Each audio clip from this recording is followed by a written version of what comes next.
Okay, welcome to this serial killer astrology. This is a presentation on the charts of 14 different infamous serial killers that I have researched in the last couple of weeks. And believe me, I actually can't wait to get this over with because I don't want to think about this again. It's like it's been quite like going to the dark place for sure. Watching like documentaries and videos on these people's lives to get a sense of who they were and where they're coming from, and looking at that in their charts. I mean, these are not easy charts to look at, but I feel like it's an important subject to look at in terms of the astrology, understanding it, giving it a framework. What are the common themes? And interestingly enough, there are some common themes, some which will not be surprising at all to you, and some which might be. And so the subtitle here is When Planets Bring Death. And one of the concepts I want to go into here is actually this concept in Indian astrology of Marana.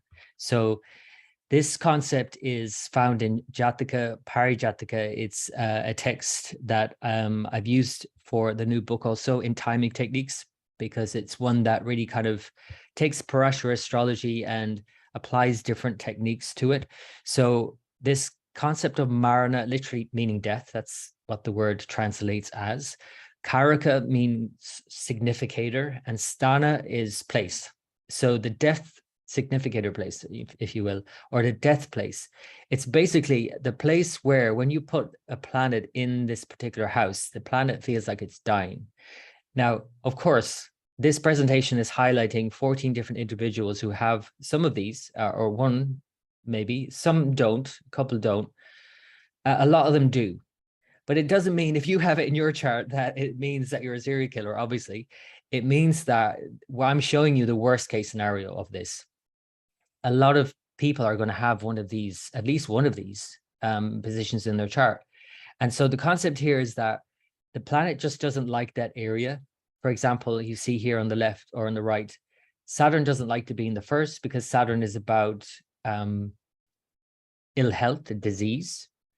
And you might say conversely, that means longevity and good health when you do the right thing. But it's the planet of disease. And you don't want to put the planet of disease or the planet of restriction, shall we say, many people use that word for Saturn, in the first house of health. So that's obviously not the best place to put Saturn. But likewise, you don't also want to put Saturn, which is an indicator of, you know, being behind the scenes and sort of being hidden in a way and being more service orientated, like the Capricorns, in the first house where you're meant to be more prominent and seen. And so sometimes the person is not seen.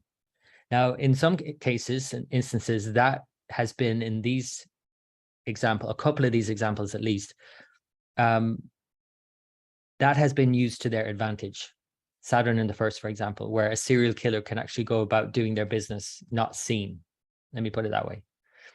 But for example, another example, Jupiter in the third. Why does Jupiter not like it in the third? Jupiter is about holiness, is about righteousness. Third house is about sex and enjoyment. And so if you're like spending all your energy on enjoying yourself and having sex, then Jupiter kind of is challenged there. Also, the third house is about fighting for something, and Jupiter is one of the kind planets, quote unquote. So it's not going to fight. You're not going to fight necessarily for something. Now, I have in brackets here, Ketu in the fourth, because it's not in Jātaka Pārijāta. He doesn't mention Ketu at all. But some astrologers, including Sajirath, who I've quoted down here, says that Ketu is Marana in the fourth. The fourth house being the home, being that stable environment at home. Ketu removes things. And so it can show someone leaving home early or not having that stable environment at home. Venus in the sixth, because sixth house is about conflict, and quite obviously Venus, the planet of harmony and compromise and relationship, doesn't like to be in conflict. I'll show you a case of that. Mercury in the seventh, as well as the fourth, again in brackets, because this is added on by many astrologers. And because Mercury, for many reasons, doesn't sit well in the fourth of study, for example, fourth house is studies. And Mercury's too busy-minded, and it's like trying to get a child to sit down and be still and study.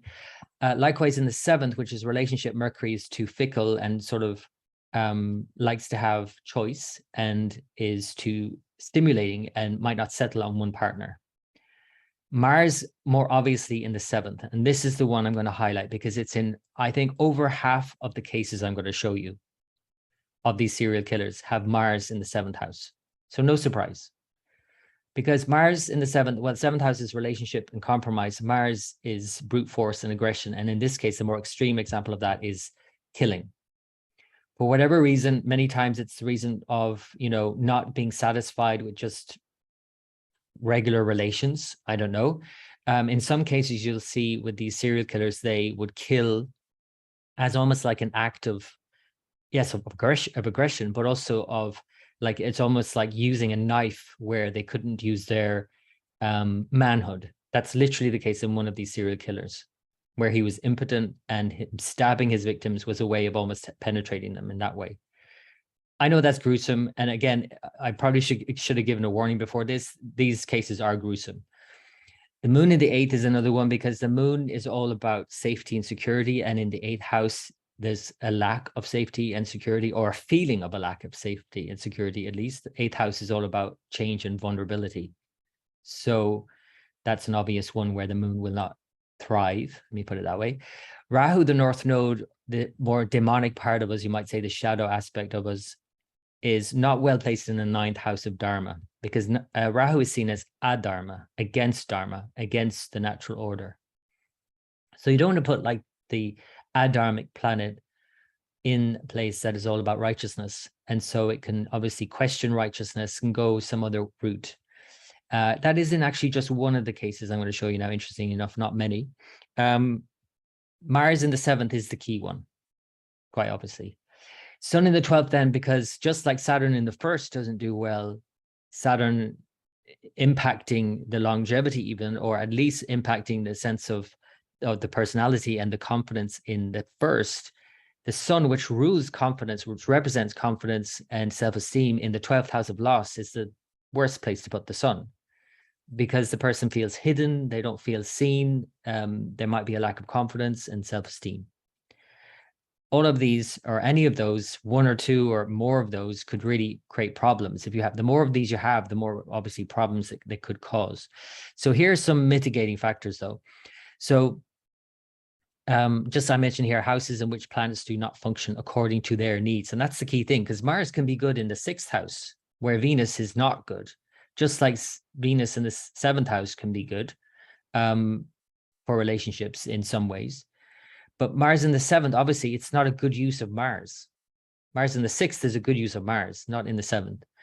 So here's some mitigating factors. Basically, there are few, and the more you have of these, the better. Like I said, most people are going to have one of these, and if not in their birth chart, maybe in a divisional chart. So you're going to have it somewhere, right? So don't panic if you have one or more of these.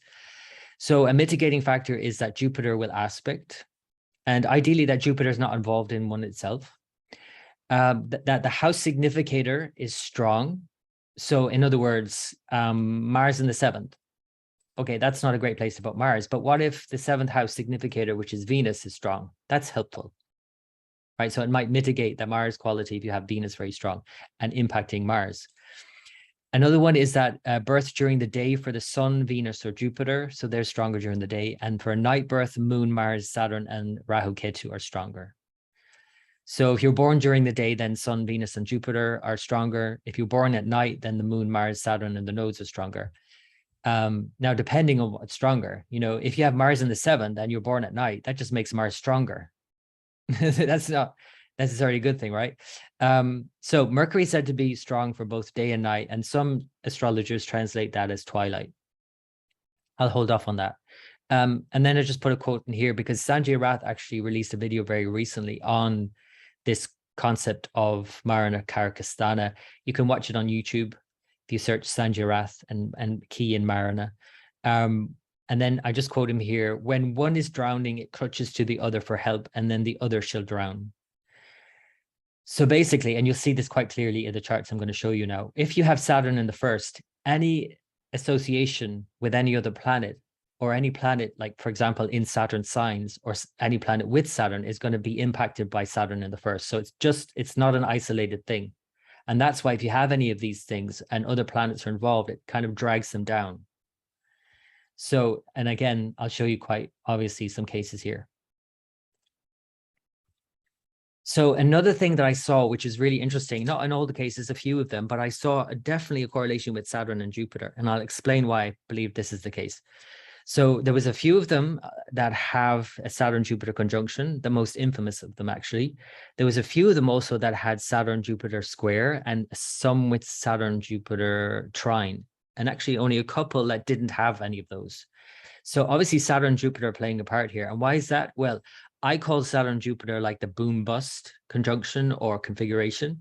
Boom-bust in terms of Jupiter is the boom and Saturn's the bust. And it has a big role to play in sort of the markets, in world economies, but also in the world, in civilizations even.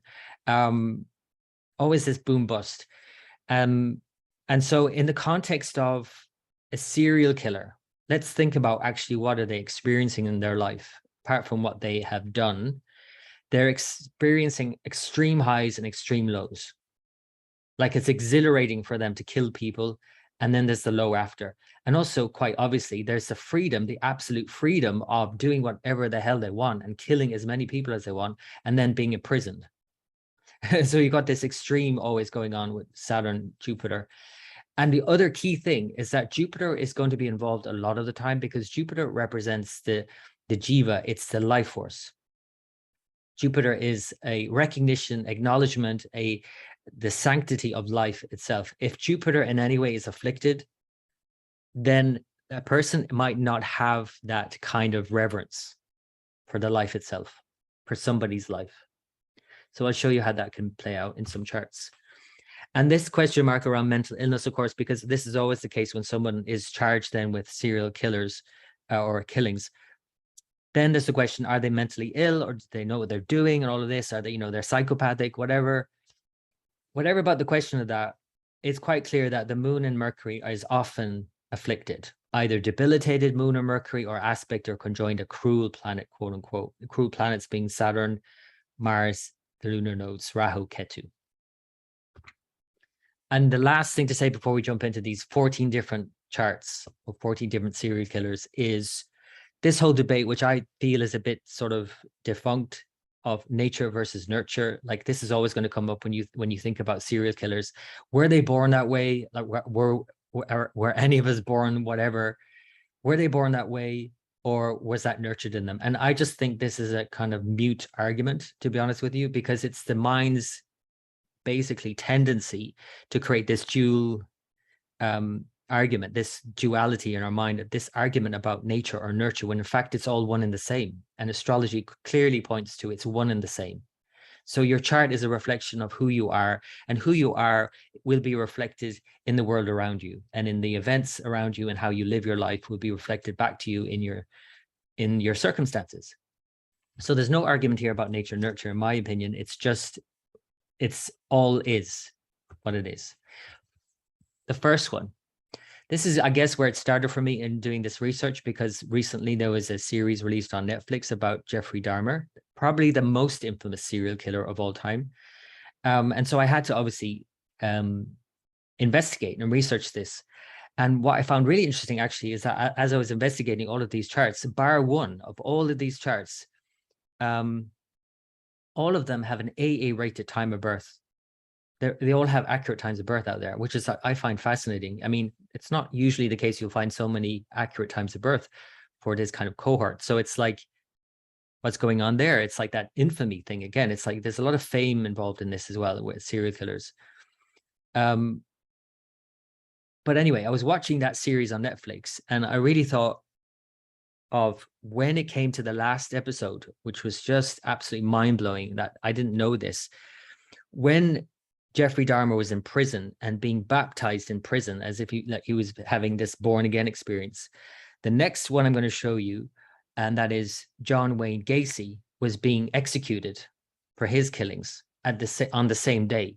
And that same day, we had a total solar eclipse in Aries, sidereal Aries, in the lunar mansion Barani. And if anyone knows their Vedic astrology, Barani is ruled by Yama, the god of death. But its symbol is a yoni, and of giving birth. And so you got one serial killer literally being reborn, baptized, and another one being executed for all his killings. And I was like blown away. So that's why I started this a couple of weeks ago and researching all of these charts.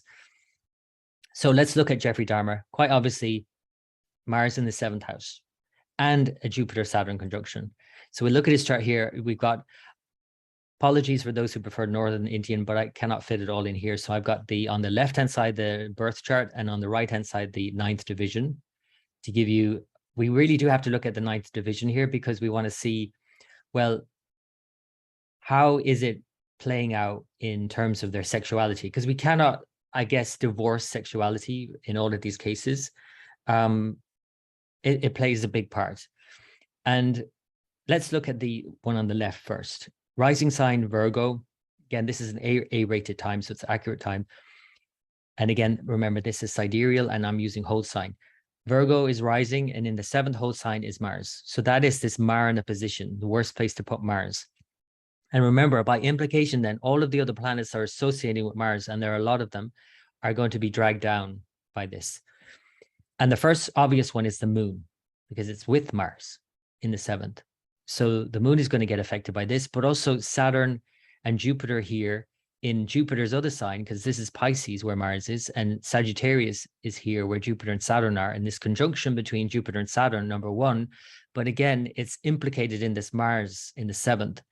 So, of course, if you know anything about Jeffrey Dahmer, is that he, from a young age, was fascinated with the innards of animals. One of the things about Saturn-Jupiter conjunction is somebody is very interested in how things work. Now, apart from being a serial killer, if this was not a serial killer, obviously this just shows somebody who's just very interested in how life works. But when it is someone who has this Mars going on, then he's killing people, but then he's also wanting to get inside them, and he also wanted just them to be a part of him.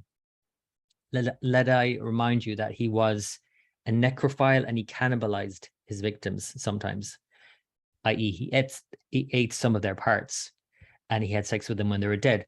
So basically, this is all reflected in this Mars in the 7th and the moon here as well, especially because he had this abandonment issue, he had this major issue of abandonment. And the moon is the first year of life naturally in the cycles. Mars is the next 2 years. Definitely, there was something going on very early on in his life where this abandonment issue came in. He was abandoned later on in life, more obviously, as is portrayed in the series. But basically, to the point where he thought, if these people are going to leave me, I don't want to lose them. He would kill them to keep them with him. That's literally, and then started eating them to have a sense that they were with him still.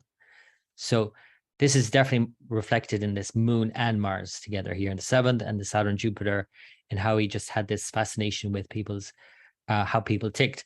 Now, of course, you could see as well that Venus is in the 8th house. Now, again, it's being dragged down by Mars in the 7th house because Venus is in Aries, Mars's sign. So it's not just Venus in the 8th house, which itself might be an issue here in terms of its sexuality and all of that, but it's Mars being pulled into this mix as well. Quite clearly, nearly all of the planets are implicated here. And even the Sun and Mercury, which you could say, because they're in Taurus, Venus's sign, are being implicated. But in a way, they're outside of it, sort of. And in a way, this person was probably, even though he's the most infamous serial killer, he's probably the only one that really was actually remorseful, as far as I can see, in the end. And then being baptized in prison and all of that. And perhaps it's this Mercury-Sun combination in the 9th house, perhaps. His Navamsha here on the right, the 9th division, shows sexuality. Here we have Leo rising in the 7th, is a key one to look at. We have the moon, Neptune, and Uranus combined. The 3rd and the 11th are also to be taken into account. The 3rd is Libra, and it's ruled by Venus, which is with here Rahu in the 5th. And opposite, we have in the 11th Ketu with Jupiter. So there's definitely some sort of otherness kind of sexuality going on here, you might say. And let's just focus on the sex houses in the Navamsha for these charts. Let's not go any further than that. So 3rd, 7th, and 11th in particular. So that's Jeffrey Dahmer. Let's go to the next one. Now, John Wayne Gacy, he did not express any remorse at all. And he assaulted, raped, and murdered at least 33 boys, but they believe it could be a lot more than that. 33 boys and young men, tortured and killed them, and then buried the bodies under his house. Mars in the 7th again, Saturn-Jupiter conjunction, same as Jeffrey Dahmer. In this case, he's got Scorpio rising. Now, not surprisingly, you're going to see a lot of Scorpio, either Scorpio rising or Scorpio moon, and you're going to think, okay, that's why Scorpio gets the bad name, the bad rap. Well, okay, this is obviously extreme cases. Not everybody who's Scorpio rising or Scorpio moon has that potential. But when it does go awry, when it goes askew, Scorpio obviously can be those darker themes of death. That's literally what the sign Scorpio is about. I don't want to be cliche about it, but it's cropping up so many times in these charts that you can't ignore it either. And this is unfortunately what we do as well. When we see a cliche, we then run away from it, and then we actually ignore the fact that, yes, Scorpio is a big player. So Scorpio rising, but more importantly, Mars in the 7th.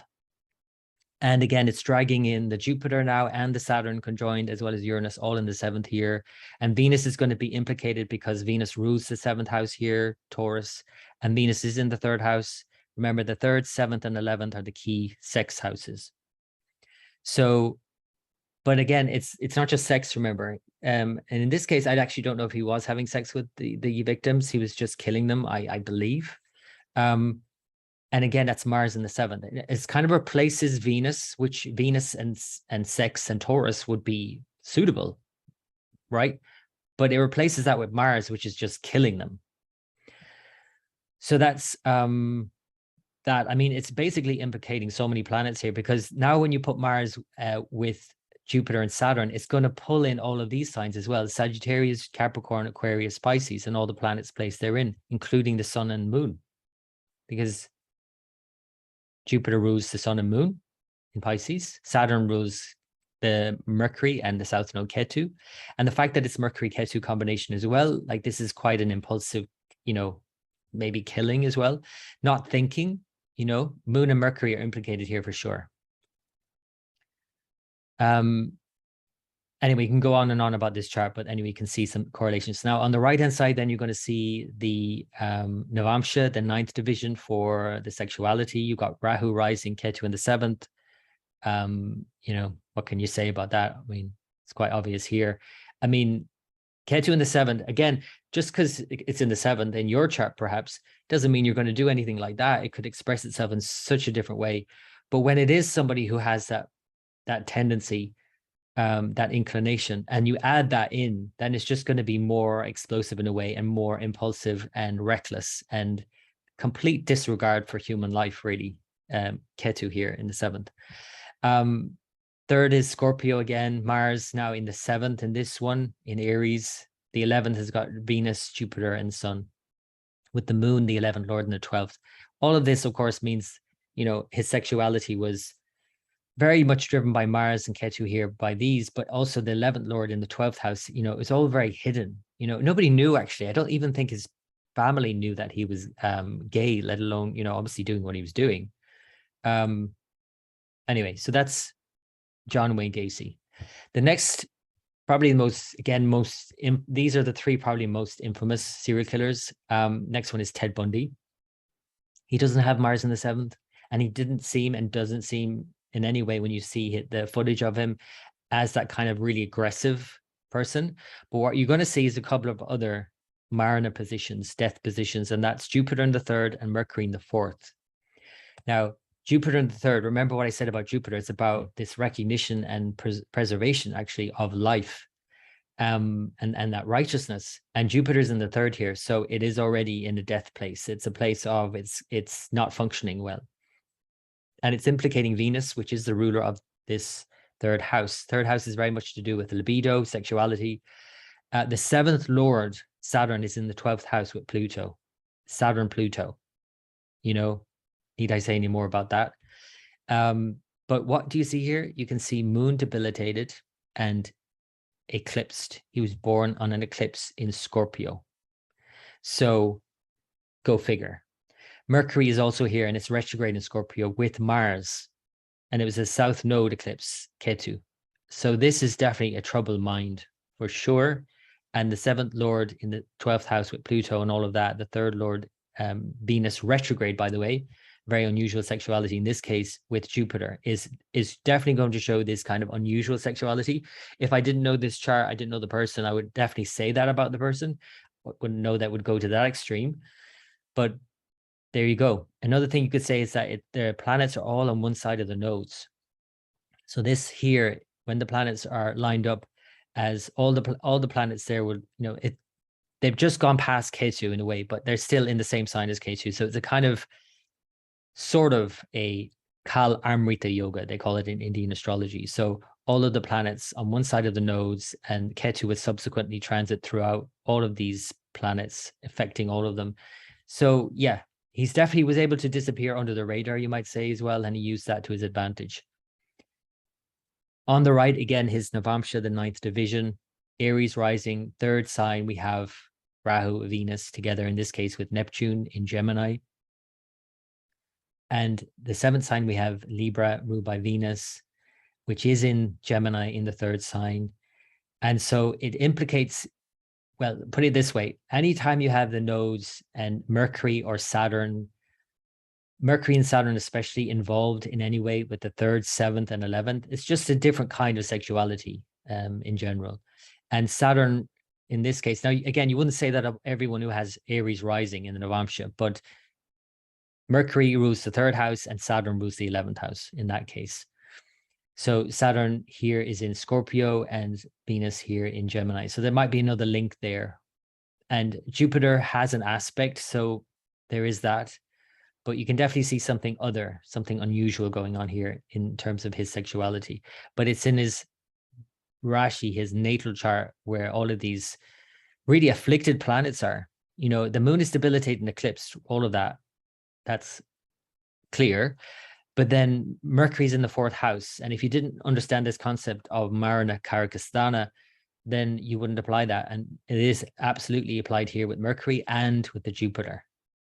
And the Jupiter, by the way, rules the 5th and the 8th house, right? So in terms of, 5th and 8th house in the 3rd of sexuality, you can see that, he was, well, need I say any more? He was an American serial killer who kidnapped, raped, and murdered a number of women and girls during the mid to late 1970s.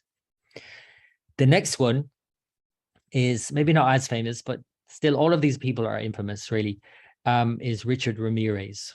So he's American serial killer, rapist, burglar. He terrorized the people of California and LA between 1984 and 1985. It was short-lived, but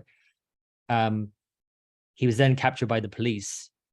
And he was found guilty in the end of 13 murders. We don't know if that's how many people he killed, but that's how many people he was found guilty of. And he was known as the Night Stalker. Again, another series that was made on him. Again, a Saturn-Jupiter conjunction. And in this case, you won't see actually any Marana, Karaka, Sthana places, but you're going to see other really challenging positions. Again, you're seeing Scorpio rising, the very last degree of Scorpio rising. This for me is an interesting one, because in the context of someone who's like the Night Stalker, Scorpio, last degree of Scorpio, is like someone who can completely disappear. So obviously he was using that to his advantage.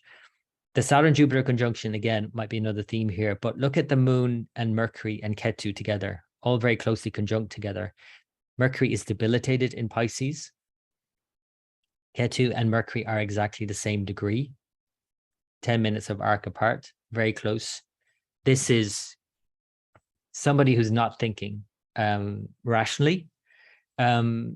And so there's this definitely a lot of emotional challenges here, mental instabilities.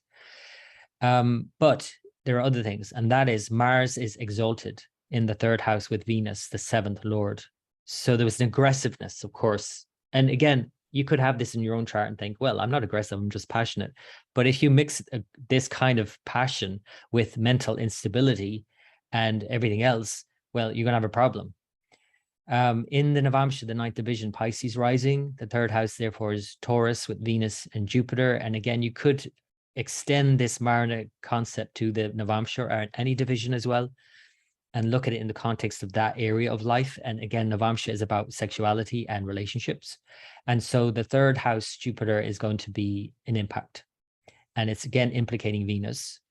Mercury's the 7th lord, and always Mercury shows this kind of unusual sexuality anyway. And the 11th is Saturn, again showing unusual sexuality. It's in the 8th house. Mercury's in the 5th. Mercury again with Ketu, because they're so closely conjunct in his chart, they're going to stay together. This time they're with Pluto. So that's Richard Ramirez. Fred West is the next one. This is the only one I didn't have an AA rated time of birth, but it's a B rated, so it's a biography. So we have a time. Again, Mars in the 7th, Saturn Jupiter conjunction. Fred West was a serial killer who derived pleasure from voyeurism, sexual assaults, and murder, along with his wife Rose. So Rose West, I did not have a time for. I couldn't find a time of birth, and she's one of the only people who's still alive in this bunch of people. So unfortunately, I couldn't do a chart on her. She worked as a sex worker at their home, and he eventually committed suicide. I'm bringing that point up for a reason, and I want to show you how maybe it plays out. If you're imprisoned, if you can't commit these acts of violence against other people, you might say that his suicide was an act of violence against himself. What are you seeing here? You're seeing Mars in the 7th, but you're seeing Mars retrograde in the 7th. So we've got a lot of Mars in the 7th, obviously, going on. In this case, it's retrograde. And it was interesting how he got his partner involved. And so that's telling, I think, with Mars retrograde. Obviously, then, again, that's going to implicate Jupiter as ruler of Pisces. And we have a Jupiter, Saturn, and Uranus conjunction here, so that it's even more volatile. So this disregard for life, basically, for Jupiter. Which is also the 4th lord, and it's going to pull in those planets as well. In the Navamsha, you can see here that Pluto is in the 3rd house, and in the 7th we have Saturn and Neptune, and in the 11th we have Ketu. So you can see some things here, and with Mercury in the 5th house with Rahu. So Rahu Ketu, again, the nodes seem to have a role to play many times as well in these things. And the nodes, remember, are eclipses. They're shadows, shadow planets, they call them in India. It's going to show somebody who is just perhaps disappearing under the radar, using whatever means to disappear. It's like a shadow, right? So, but there are many implications for that. So I'm not going to dwell on that. But that's Fred West. The next one is Peter Sutcliffe. This is the Yorkshire Ripper. So an English serial killer. Peter Sutcliffe, dubbed the Yorkshire Ripper, as he was likened to the infamous and unidentified serial killer Jack the Ripper by the press. He was convicted of 13 killings of women and injuring 9 others. This is interesting. Well, you could say all of them are interesting. He's got Mercury in the 7th and Moon in the 8th, 2 Marana positions. Again, Scorpio rising. This time with Ketu rising at the very end of Scorpio. And he's got a lot going on here, a lot of complexity going on here, a lot of inadequacies, I would say. He was very short in stature. One thing's to say, he used to creep up on the women and knock them over the head from behind. Anyway, let's not go into the gruesome details, perhaps. Let's just focus on the astrology. In the 7th house, we have Mercury. So that's a Marana position. So it's going to pull in all of these other planets, Sun, Rahu, Uranus. Moon is in the 8th, again, a Marana position, a death place. Then it's going to pull in Saturn by exact conjunction with the Moon, by the way, and the Venus, which is the 7th lord. And you might notice here that there's something happening besides this, and that is Venus is in Gemini, Mercury sign, and Mercury is in Taurus, Venus' sign. So they're swapping signs. So the 7th and 8th houses are swapping. So that's just yet another indication of this sort of death that's, again, 7th house is relationship. And ideally it's about Venus and love and harmony and compromise. And when you pull in the 8th house and these kind of significations, it's going to bring in death, things like that. In these cases anyway, because of the other things that are going on. Another thing though that's happening is that Mars is debilitated almost pretty much by exact degree in Cancer, conjunct Pluto in the 9th house. So this is a highly conflicted chart, basically. Jupiter's with Neptune in the 11th house, another sexuality house, and it's retrograde. And again, it's implicated because Mercury, which is in this 7th house, rules Jupiter and Neptune. So he was able to, again, like all of these, disappear under the radar for a time, use a kind of invisibility, and, get away with these acts for quite a long time, and killed a lot of people. On the right, his Navamsha, you can see Rahu rising again, Ketu in the 7th. But now, unlike the last chart with Fred West,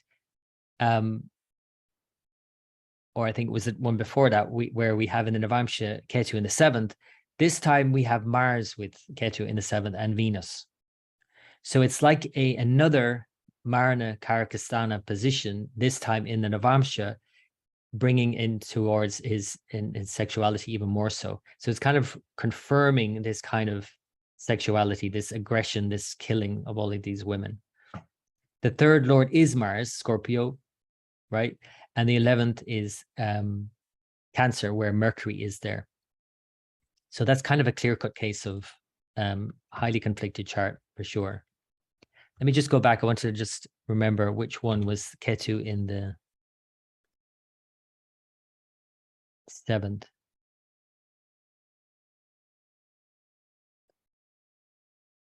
Oh, yes. Sorry. It was John Wayne Gacy, who had also Ketu in the 7th in Navamsha. So let's move forward to the next one. This is, in a way, one of the more gruesome ones, but actually, in fact, he did, I think, the least amount of killing. He was apparently only, apparently, we don't really know, apparently only killed 2 people. But the thing is, he exhumed a lot of bodies. And this is where we have the movies that came from this, The Silence of the Lambs, The Texas Chainsaw Massacre, and Psycho. So this is Ed Gein. So popularly known as the Butcher of Plainfield, Ed Gein was a murderer and body snatcher. So he exhumed corpses, made keepsakes and trophies of their skin and bones. So quite gruesome. Now, the reason I'm bringing that up, that he didn't kill as many, I mean, he still killed 2 people, is that you'll see here in his chart. Oops, let me just back out of there for a minute. Right. So he has Moon debilitated in Scorpio in the 7th house, but he has Taurus rising. And Mars, ruler of the 7th house, is in the 3rd house, but debilitated, again, almost by degree, with Rahu, the North Node, and Mercury. Now, this isn't a Marana position for Mars or the Moon, or in any of these planets. But what I would say about it is, and we look at his Navamsha now in a minute, how it played out in his sexuality. So he didn't actually kill a lot of people. And I'm not making excuses for this person who dug up graves. But, this Taurus nature is actually softer generally. The Mars isn't in the 7th. Yes, it's Moon debilitated in Scorpio. Mars is in the 3rd and it's debilitated, and he's overcompensating for that weak Mars. All of that, it's quite clear. But when we see his Navamsha, again, Mars in the 7th. And so, although it's not clearly defined in his birth chart in the house of sexuality, it is. And that's where, he was literally putting on people's skins and keeping these keepsakes. And so in private, and so he didn't have that outwardly kind of aggressiveness, I guess you could say, as the others did. I mean, he still killed a couple of people, but he did have this very dark sexuality. Mars in the 7th house with Moon and Saturn and Neptune all combined here. Mars, again, ruler of the 3rd house. 3rd house is very much about libido, and 7th house is like relations, right? 11th house also has to be looked at, and the Moon, again, is here. And so all of these 3 houses, the 3rd, 7th, and 11th, are implicated in this Mars position in the 7th and pulled in and involved in this Marana position. So that's Ed Gein. The next one, again, well, they're all gruesome, but this is pretty gruesome. Andrei Chikatilo. Basically, this is a Russian, or I think modern day Ukraine. He was known as the Butcher of Rostov. The Rostov Ripper was a Russian serial killer who confessed to killing 56 people. So that's just the amount of people he confessed to. You don't know how many he did actually kill. From the 1970s to the 1990s, he sexually assaulted his victims, who were either women or children. Now, be quite clear to you when you see this, he's got 2 major ones. He's got Saturn in the 1st, and he's got Mars in the 7th, Aquarius rising. The story with Andrei Chikatilo was basically, he felt very inadequate. And this was the guy who was impotent. This is Saturn in the first. And instead of being able to have sex with women, he then ended up stabbing them to death. And this is Mars in the seventh. So I told you this was going to be gruesome, but basically this is the reality of it, right? So Saturn in the first is a death place for Saturn, and also affecting him and his ability to perform and just to feel like confident in himself and who he was. I mean, he was ridiculed, basically. He was a teacher, and even the students in his school would make fun of him. And, you know, he obviously took that out on other children. He killed lots of children and women. And this is the Mars in the seventh, a conjunct Neptune, by the way. Third house is ruled by Mars, so it's implicating again sexuality and violence and all of that. Third lord in the seventh house, and it's this Marana position. The 11th lord is Jupiter, and Jupiter is in Mars's sign Scorpio, so it's implicating Jupiter also, as well as, you know, the north node itself by implication. All of these are implicated. So you can see here now on the right hand side again, the Navamsha, Mercury rising in Aries, third sign is Gemini with Venus, seventh sign is Sun, which is ruled by Venus, a debilitated Sun, and the 11th is Aquarius, ruled by Rahu and Saturn, which are both together in Taurus, Venus's sign, which is in the third. So you can see this kind of merry-go-round of, like, I would say inadequacy overall, and a debilitated Sun in the seventh house. Well, you go figure. This person had not good relationship in his life. The next one is not so obvious when you first look at it, but by closer inspection, you'll see why.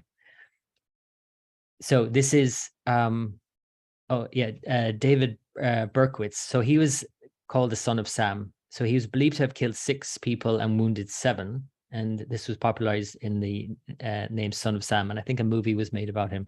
So here, it's not obvious. And at first sight, you would think, oh, this is a nice chart. It's got Libra rising, and Venus, the ruler of Libra, is in the 7th house. But then you look closer and you see that Mars, which rules Aries, is in Taurus. So that means that Mars is in Venus's sign and Venus is a Mars sign. So there's again an exchange between the 7th and 8th houses. So it's as if you're putting Mars back in Aries and Venus in Taurus and Mars in the 7th house. So this exchange, what they call Parivartana yoga or mutual exchange, in this case is basically pulling Mars into the 7th house, which is obviously not the good thing to do. This is the Marana position. So again, on first sight, you kind of think, oh, this is a nice guy. And well, quite obviously not. Third house, ruled by Jupiter, is implicated because it's with Mars and Sun and Mercury here together in Taurus in the 8th house. You know, 8th house is literally about death. So there's that. And the Sun is ruler of the 11th house. So all the sex houses are implicated in the 8th house here. So go figure.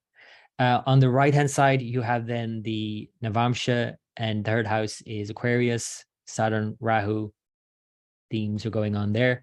7th house is Gemini, and the 11th house is Libra. Ketu place they're in. So you have Mercury here together with Saturn in Virgo and with Mars. So it's kind of being pulled in there as well.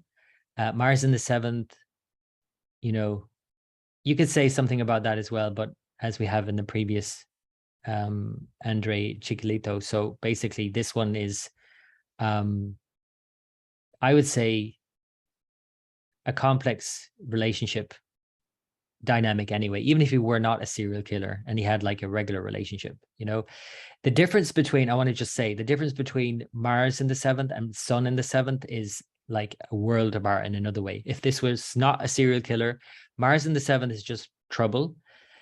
Doesn't mean you have to be a serial killer. I mean, you just have trouble in relationship. But Sun in the 7th can show trouble, but it just means that you might rise above it, because the Sun is a more elevated kind of higher minded or higher self aspect, right? The Sun, they're both fiery, and it's not ideal to put them in the 7th house, right?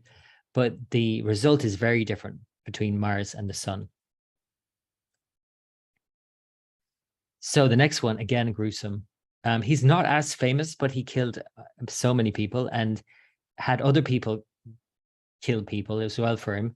So this is very gruesome. I was researching this just earlier today. And anyway, I'm gonna have to go have a shower after all of this. So this is Dean Corll, and also known as the Candyman, the Pied Piper.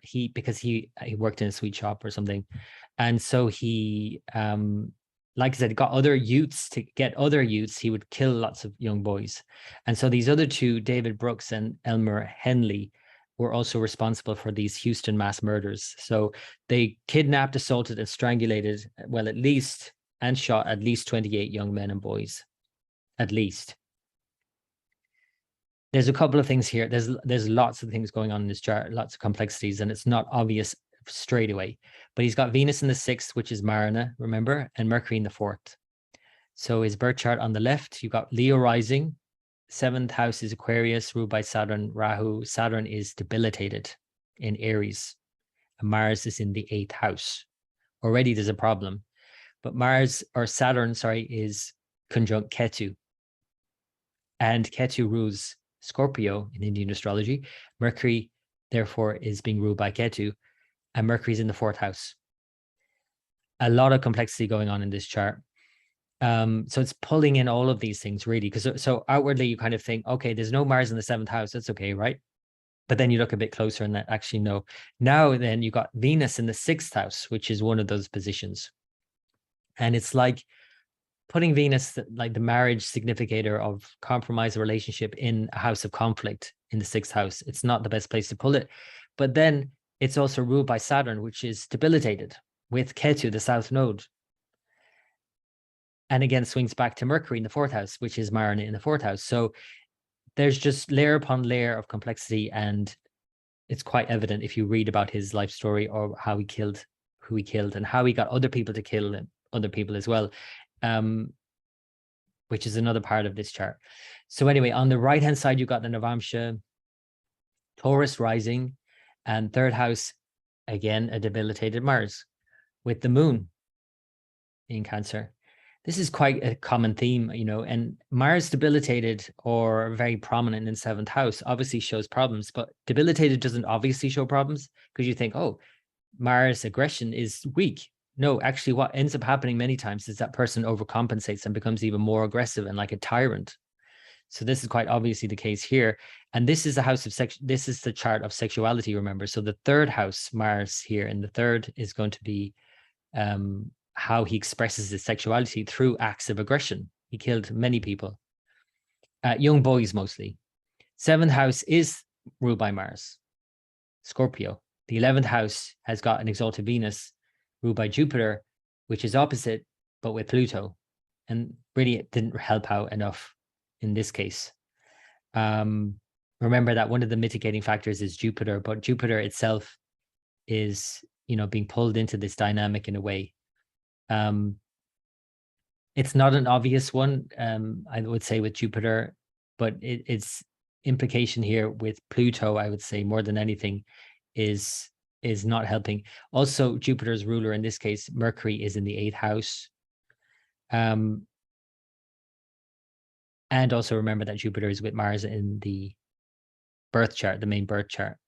So there's that. We just checked the chat. I think there was, I'm just making sure that there's no issues. So let's keep plowing through these. We're nearly through them. Next one. Again, not an obvious one until you look a bit deeper. Dennis Nilsen was a Scottish necrophile and serial killer. So he basically had sex with them when they were dead, killed at least 12 boys and young men, and was known as the Muswell Hill murderer. So he killed all these people in London, where he would lure his victims into his house before strangulating and drowning them, I believe, also. So no obvious indications here. And you might think he's got Virgo rising and he's got Jupiter rising with Neptune. Okay, 7th and 4th Lord in the 1st house. Is that not a good thing? One of the things, if you read about him, and obviously when you look deeper, you'll see them, but one of the things you'll first read about is how he was such a good listener. Basically, the way he lured his victims in was he appeared to be this nice guy. Well, you might say all of them do that, but he would just listen to them and listen to them. This is a Jupiter kind of thing. But then when he got them to his home, what did he do? Well, he strangulated them. So 3rd house Scorpio with Sun, Mercury. Mars is debilitated again, and with Saturn and Pluto.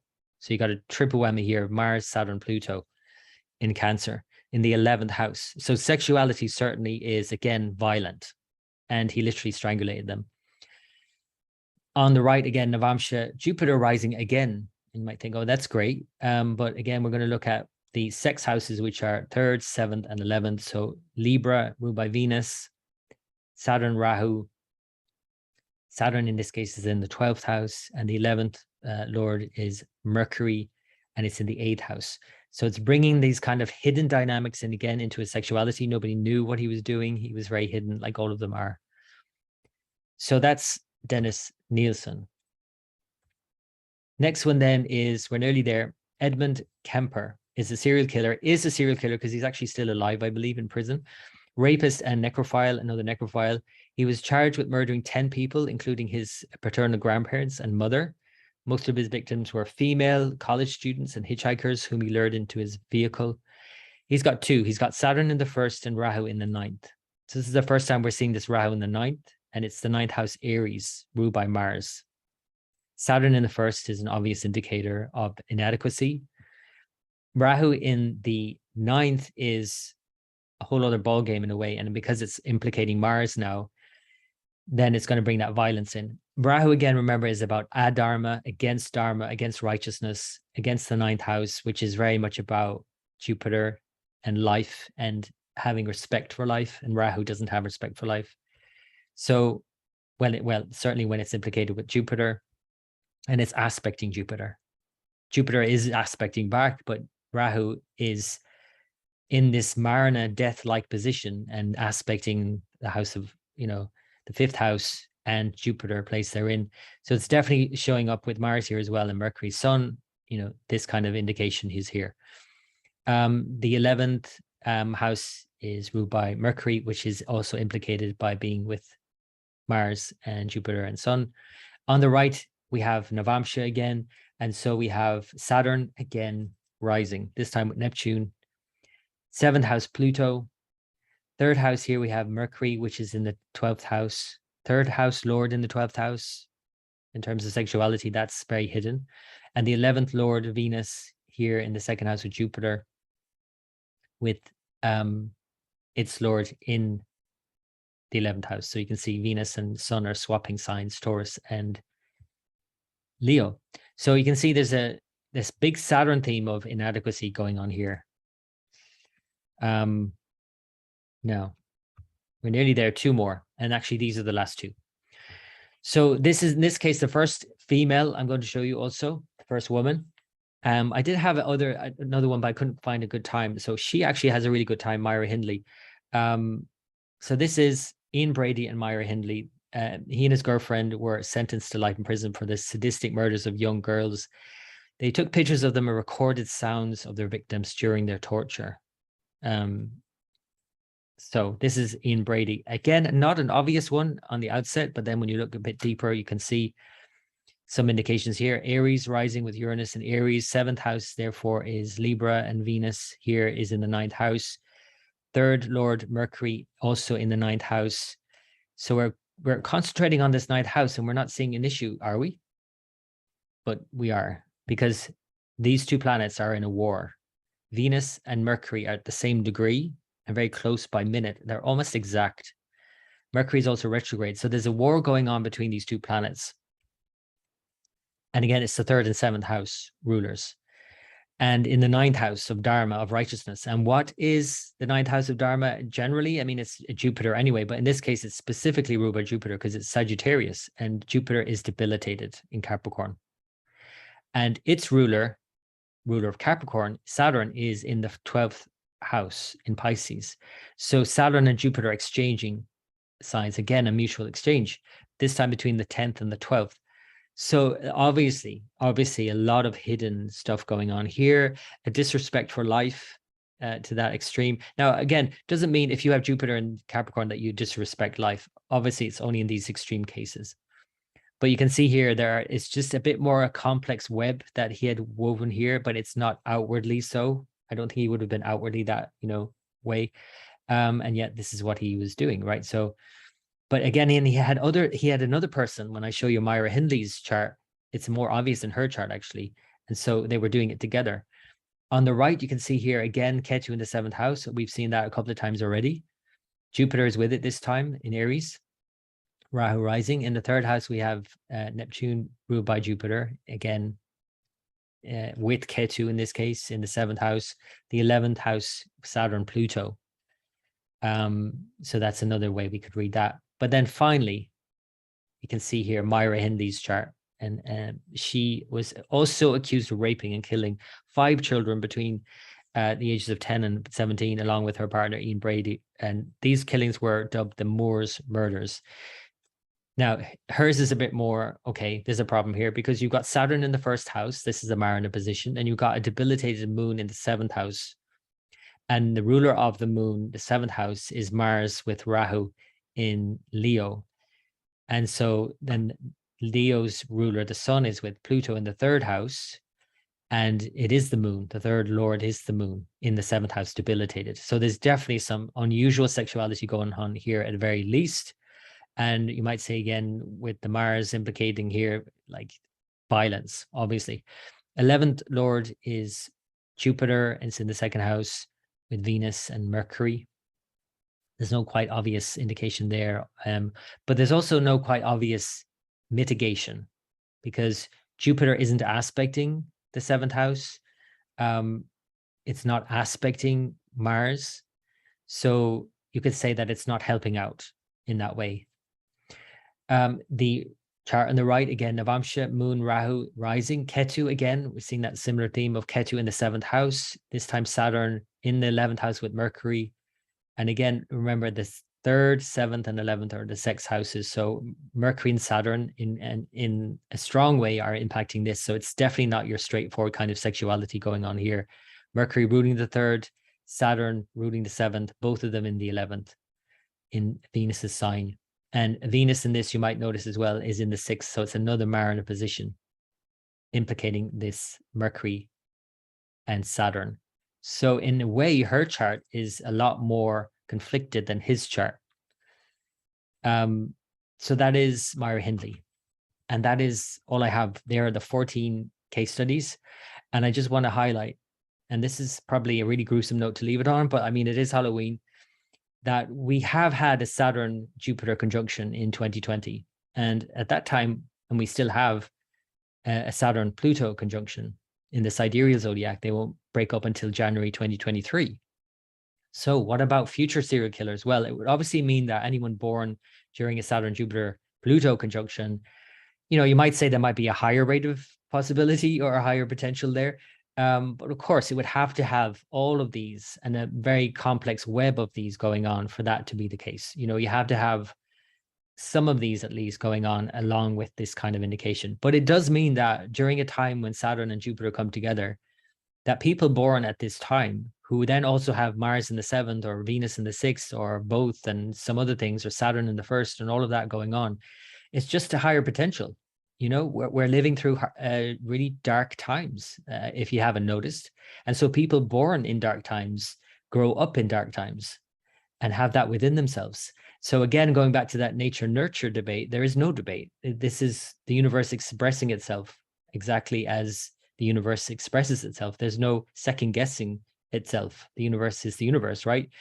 But anyway, we shall see in the future, I'm sure, in 20, 30, 40 years, maybe longer, because they tend to, you know, get away with it for much longer. Maybe that won't be the case in the future, hopefully, in that these kinds of things are cracked down on pretty quick. So that's it. Thank you for watching. I know that was pretty gruesome. I'm going to go now and have a shower and I'm going to leave it there for now. And if you want to keep updated with my own posts for more presentations, I've got a few planned for the future. Some interesting ones, nothing like this, nothing as gruesome as this, but certainly things that are challenging in terms of world affairs. You can sign up as a patron, go to timelineastrology.com or patreon.com/timelineastrology. Okay, thanks again for watching and until next time.